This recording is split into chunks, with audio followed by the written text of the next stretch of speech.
Animating in Figma allows you to create interactive prototypes with motion effects to simulate user interactions and enhance user experience. Here's how to animate in Figma. Create frames. Start by designing the initial and final states of your animation in separate frames on the Figma canvas.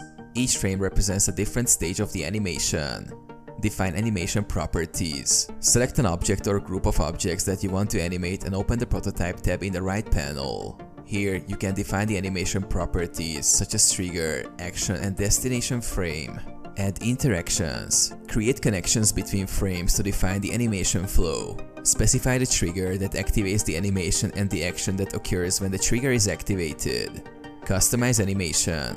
Adjust the animation properties to customize the timing, duration, easing, and delay of the animation effects. Experiment with different settings to achieve the desired motion effect. Preview and refine. Use the play button in the Figma toolbar to preview your animation. Fine-tune the animation timing and effects as needed to create a smooth and visually appealing transition between frames. Test and iterate. Test your animated prototype on different devices and screen sizes to ensure compatibility and responsiveness. Iterate on the animation based on feedback and testing results.